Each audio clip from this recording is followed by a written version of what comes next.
Hello and welcome to all my dear students. Students, today we are going to discuss exercise questions of alcohol, phenol and ether. So 11.6, what is meant by hydroboration oxidation reaction? Illustrate with an example. Students, in theory portion we already studied this question, that is hydroboration oxidation, with an example. So आपको बेटा यहाँ पे हमारे channel पे alcohol, phenol and ether जो है उसका theory जो प्लेलिस्ट मैंने यहाँ पे जनरेट किया हुआ है हमारे चैनल पे, वहाँ पे जाके आप ये पूरा जो 11.6 है वो पूरा आप पढ़ सकते हो दोस्तों. अब हम बात करेंगे नेक्स्ट क्वेश्चन 11.7 के बारे में. 11.7 है, give the structures and IUPAC names of monohydric phenols of molecular formula C7H8O. Now friends, C7H8 अगर इसमें से मैं C6H5 को माइनस कर दूंगा तो यहाँ पे मेरे पास बाकी रहेगा CH3O. अब दोस्तों यहाँ पे हमें लिखना है मोनोहाइड्रिक फिनॉल्स, और फिनॉल हमें पता है दोस्तों, यहाँ पे फिनॉल जो है उसका स्ट्रक्चर है C6H5OH. मोनोहाइड्रिक फिनॉल की अगर हम बात करें तो ये है C6H5OH. तो यहाँ पे अगर मैं C6H5OH लिख रहा हूँ, यहाँ पे अगर हम लिखेंगे C6H5OH तो C7H8O जो है उसमें से अगर मैंने माइनस कर दिया C6H5OH तो मेरे पास जो ग्रुप बाकी रहेगा वो रहेगा दोस्तों CH2. फाइन. और अगर मैं यहाँ पे दूसरा एक सब्स्टिट्यूशन कर रहा हूँ तो यहाँ से एक H मुझे मिलेगा, तो यहाँ पे मैं लिख सकता हूँ दोस्तों CH3. तो ये जो स्ट्रक्चर हो गया, ये स्ट्रक्चर का नाम है ऑर्थोक्रेसॉल. ये हो गया बेटा ऑर्थोक्रेसॉल, या फिर इसको हम लिख सकते हैं 2-methyl phenol एज वेल. इसका नाम हम लिख सकते हैं 2-methyl phenol. अब इसके बेटा हमें आइसोमर बनाने हैं. So we know that dihydric जो डाई सब्सटीट्यूटेड यहाँ पे जो भी फिनॉल रहते हैं या डाई सब्सटीट्यूटेड बेंजीन रिंग जो होती है उसके यहाँ पे 3 आइसोमर होते हैं, 2, 3 एंड 4. तो यहाँ पे ये फर्स्ट जो था ऑर्थोक्रेसॉल है, दूसरा यहाँ पे बन जाएगा दोस्तों मेटाक्रेसॉल, दैट इज़ 3-methyl फिनॉल. और एक और आइसोमर यहाँ पे कंस्ट्रक्ट कर देते हैं हम, जिसमें मिथाइल ग्रुप को हम लिखेंगे दोस्तों 4th कार्बन पे, तो ये हो जाएगा दोस्तों पैराक्रेसॉल. फाइन. चलिए इसको हम लिख सकते हैं 4-methyl फिनॉल एज वेल. सो C7H8O यहाँ पे अगर हमें इसके आइसोमर्स कंस्ट्रक्ट करने हैं तो दोस्तों यहाँ पे हमें सिंपली यहाँ पे समझ में आ गया होगा आपको, यहाँ पे 3 आइसोमर पॉसिबल हैं, ऑर्थोक्रेसॉल, मेटाक्रेसॉल एंड पैराक्रेसॉल. आप इसका दोस्तों वीडियो पॉज करके स्क्रीनशॉट ले सकते हो और फिर हम डिस्कस करते हैं 11.8. चलिए दोस्तों, आई होप यहाँ पे आपने स्क्रीनशॉट ले लिया होगा. अब यहाँ पे मैं लिख रहा हूँ 11.8. चलिए 11.8 जो है क्वेश्चन पहले पढ़ेंगे और फिर उसको सॉल्व करते हैं. सबसे पहले 11.8 को रीड करेंगे. 11.8 states that while separating a mixture of ortho and para-nitrophenols by stem distillation method, name the isomer which will be stem volatile and give reason. दोस्तों यहाँ पे ऑर्थो और पैरा में स्टिम वॉलेटाइल कौन होगा, फाइन, और इसका रीज़न क्या है. तो सबसे पहले यहाँ पे मैं बात करता हूँ स्ट्रक्चर के बारे में. तो यहाँ पे मैं यहाँ पे सबसे पहले कंस्ट्रक्ट कर देता हूँ ऑर्थो नाइट्रो फिनॉल का स्ट्रक्चर है ये दोस्तों. This is ortho nitrophenol. Yes दोस्तों, ये है ऑर्थो नाइट्रोफिनॉल. और यहाँ पे हम कंस्ट्रक्ट करेंगे दोस्तों उसका जो कंपैरिजन है पैरा नाइट्रो के साथ. तो ये हो गया दोस्तों पैरा नाइट्रोफिनॉल का स्ट्रक्चर. जी हाँ दोस्तों, यहाँ पे हमने दोनों स्ट्रक्चर कंस्ट्रक्ट कर दिए हैं, ortho nitrophenol and para nitrophenol. अब इसमें से स्टिम वॉलेटाइल कौन है, तो उसके लिए हमें सबसे पहले यहाँ पे बात करनी होगी बॉन्डिंग के बारे में. तो दोस्तों हमने थ्योरी पोर्शन में पढ़ा हुआ है, ऑर्थोनाइट्रोफेनॉल में जो सब्सटीट्यूटेड ग्रुप है दोस्तों यहाँ पे, वो यहाँ पे फर्स्ट एंड सेकेंड कार्बन पे है, जबकि पैरा स्ट्रक्चर के अंदर सब्सटीट्यूटेड ग्रुप्स जो हैं वो 1 और 4 कार्बन पे होने की वजह से यहाँ पे ऑर्थोनाइट्रोफेनॉल के अंदर इंट्रामोलिकुलर अट्रैक्शन होता है।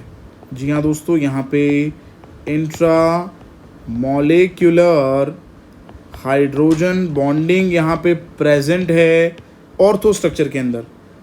And if will talk about para structure, तो पैरा स्ट्रक्चर में यहाँ पे इंटरमोलिकुलर बॉन्डिंग होता है, इंटरमोलिकुलर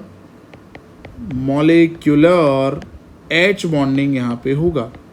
अब दोस्तों जो इंटरमोलिकुलर एच बॉन्ड है, ये बॉन्ड ज़्यादा स्ट्रॉन्ग है, ये बॉन्ड ज़्यादा स्ट्रॉन्ग है, इंटरमोलिकुलर हाइड्रोजन बॉन्ड जो है ये ज़्यादा स्ट्रॉन्ग है। इसका मतलब यहाँ पे अगर हम इसका स्टिम डिस्टिलेशन करेंगे तो ऑर्थोनाइट्रोफेनॉल जो है दिस इज स्टिम वॉलेटाइल। जी हाँ दोस्तों, यहाँ पे ऑर्थोनाइट्रोफेनॉल जो है वो स्टिम वॉलेटाइल होने की वजह से यहाँ पे सबसे पहले अगर हम सेपरेट करेंगे मिक्सचर को, तो सबसे पहले यहाँ पे स्टिम वॉलेटाइल कंपोनेंट जो है वो ऑर्थोनाइट्रोफेनॉल जो है तो वो पहले सेपरेट हो जाएगा। तो आपको यहाँ पे एग्जाम में यही लिखना है, सबसे पहले ये 2 स्ट्रक्चर बनाने हैं जो मैंने यहाँ पे लिखा है, content, intra and intermolecular H bonding, और स्टिम वॉलेटाइल कौन है वो लिखना है आपको। और उसके बाद आपको यहाँ पे स्ट्रक्चर ड्रॉ करने हैं। पहले आप इसका स्क्रीनशॉट बना लो दोस्तों, एंड देन यहाँ पे मैं यहाँ पे इंट्रा और इंटरमोलिकुलर जो है बॉन्डिंग यहाँ पे शो कर देता हूँ। चलिए दोस्तों, आपने वीडियो पॉज करके स्क्रीनशॉट ले लिया होगा। अब मैं यहाँ पे intra and intermolecular H bond जो है वो मैं यहाँ पे शो कर देता हूँ दोस्तों। चलिए दोस्तों, यहाँ पे सबसे पहले ऑर्थोनाइट्रोफेनॉल जो है, ऑर्थोनाइट्रोफेनॉल का ये जो स्ट्रक्चर है OH, ये फिनॉल हो गया। नाइट्रो ग्रुप में यहाँ पे N+ सिंगल बॉन्ड O- और यहाँ पे डबल बॉन्ड O, हाइड्रोजन और ऑक्सीजन, यहाँ पे ये जो H है और O, तो ये आप देख सकते हो। अगेन मैं इसको हाईलाइट भी कर देता हूँ, ये आप देख सकते हो। यहाँ पे मैंने रेड डॉट्स जो यहाँ पे बनाए हैं, ये दोस्तों इसको मैं यहाँ पे इंडिकेट कर देता हूँ। ये हो गया दोस्तों intra molecular, come on, this is intramolecular hydrogen bonding. जी हाँ दोस्तों, ये इंट्रामोलिकुलर हाइड्रोजन बॉन्डिंग हो गया in case of orthonitrophenol, okay, जो वीक अट्रैक्शन है, इसीलिए ये स्टीम वॉलेटाइल है। Now will talk about para nitrophenol. Yes friends, अब बात करते हैं पैरा नाइट्रोफेनॉल के बारे में। तो पैरा नाइट्रोफेनॉल के अंदर क्या करेंगे, पैरा नाइट्रोफेनॉल के अंदर यहाँ पे हमें 2 स्ट्रक्चर पैरा नाइट्रो के यहाँ पे ड्रॉ करने पड़ेंगे, ठीक है। अगर हमें इंटरमोलिकुलर यहाँ पे H बॉन्ड शो करना है तो यहाँ पे N+ O- यहाँ पे लोन पेयर ऑफ इलेक्ट्रॉन मैंने शो कर दिए हैं। और दूसरा जो स्ट्रक्चर दोस्तों हम ड्रॉ करेंगे यहाँ पे, उसमें NO2 मैं ऊपर लिख रहा हूँ शो करने के लिए इंटरमोलिकुलर जो है बॉन्ड यहाँ पे। तो हम देख सकते हैं दोस्तों, यहाँ पे जो फर्स्ट स्ट्रक्चर है उसका हाइड्रोजन और इसका ऑक्सीजन, यहाँ पे ये जो बॉन्ड फॉर्म होगा दोस्तों ये हो गया इंटरमोलिकुलर H बॉन्ड है ये दोस्तों। तो ये जो बॉन्डिंग मैंने यहाँ पे शो कर दिया, ये है पैरा नाइट्रोफेनॉल के केस के अंदर, और ये ऑर्थोनाइट्रोफेनॉल। सो इसीलिए ऑर्थोनाइट्रोफेनॉल जो है वो यहाँ पे मैं मेंशन अगेन कर देता हूँ, अभी हमने आगे तो लिखा ही था। इंट्रामोलिकुलर H बॉन्ड की वजह से स्टिम वॉलेटाइल है ये, और ये इंटर की वजह से स्टिम वॉलेटाइल नहीं है। चलिए दोस्तों, तो ये बात हो गई 11.8 के बारे में। आप इसका स्क्रीनशॉट ले लो दोस्तों, और फिर हम बात करेंगे 11.9। चलिए दोस्तों, हो गया स्क्रीनशॉट। अब हम बात करते हैं 11.9 के बारे में। तो दोस्तों 11.9 क्वेश्चन जो है, इट स्टेट्स दैट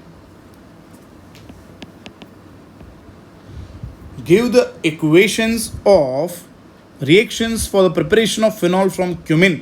सो यहाँ पे दोस्तों, यहाँ पे हमें लिखना है cumene method. Again theory portion में जाके आप पूरा यहाँ पे कंटेंट ये पढ़ सकते हो। क्यूमिन मेथड बड़ा ही सिंपल क्वेश्चन है, ये लॉजिकल क्वेश्चन इसको नहीं बोल सकते, ये आप थियोरी पोर्शन से रेफर कर सकते हो। चलिए दोस्तों, नेक्स्ट जो है अगेन ये थियोरी पोर्शन है 11.10, जहाँ पे हमें क्लोरोबेंजीन जो है right the 11.10 right the chemical reaction for the preparation of phenol from chlorobenzene. Yes दोस्तों, क्लोरोबेंजीन से हमें फिनॉल प्रिपेयर करना है।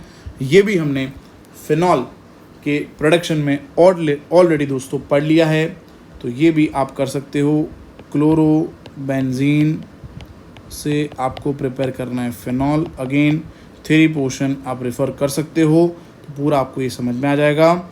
उसके बाद है दोस्तों 11.11 right the mechanism of hydration of ethene to yield ethanol.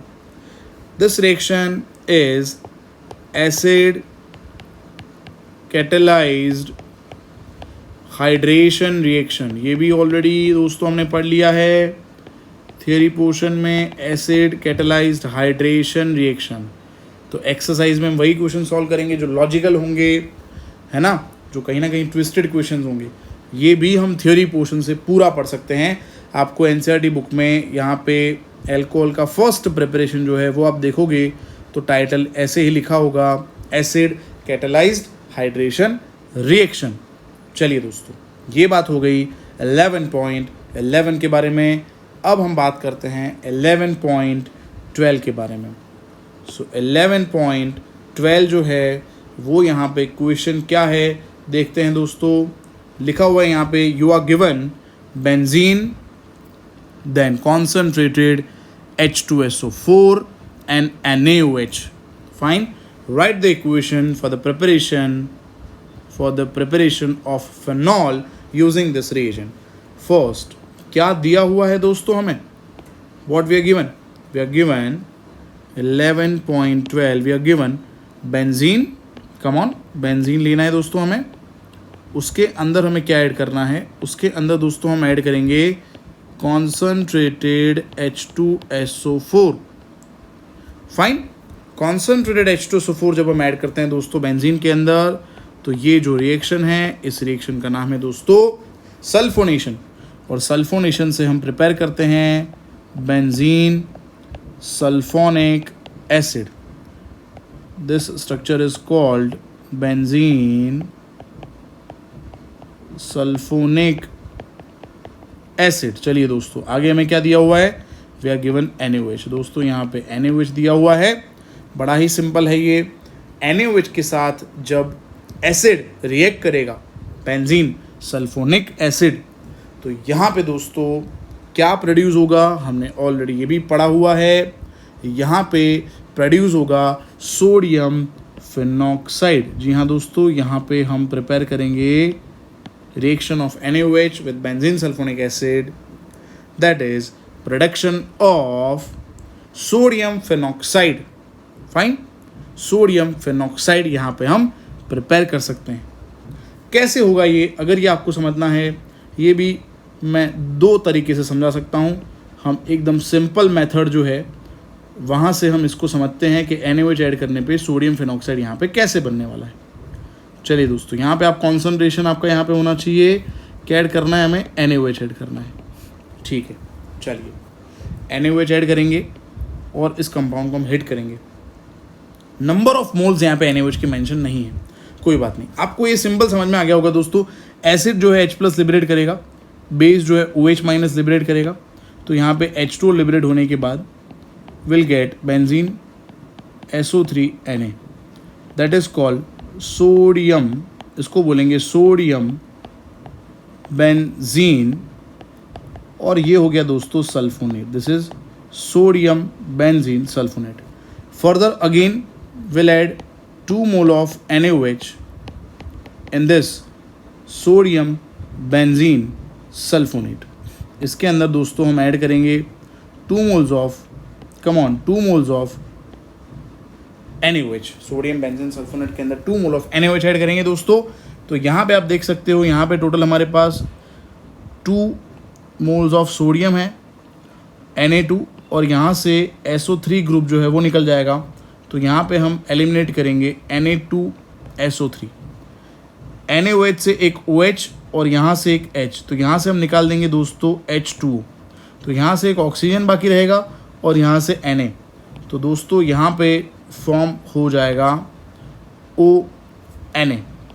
यहाँ पे क्या फॉर्म हो जाएगा दोस्तों, यहाँ पे फॉर्म हो जाएगा, कम ऑन, यहाँ से ऑक्सीजन और यहाँ से Na, तो यहाँ से फॉर्म हो जाएगा दोस्तों ONA that is sodium phenoxide. Fine. और सोडियम फिनॉक्साइड में HCl या कोई भी मिनरल एसिड का आप रिएक्शन करोगे तो यहाँ पे NaCl रिमूव होने के बाद यहाँ पे हमें फिनॉल मिल जाएगा दोस्तों। जी हाँ दोस्तों, ये फिनॉल का प्रोडक्शन हो चुका है।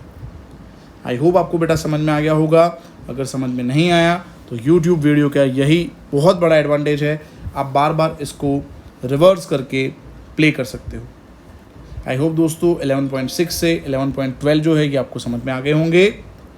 ओके दोस्तों, आप इसका स्क्रीनशॉट ले लो, इसके नोट्स प्रिपेयर करो।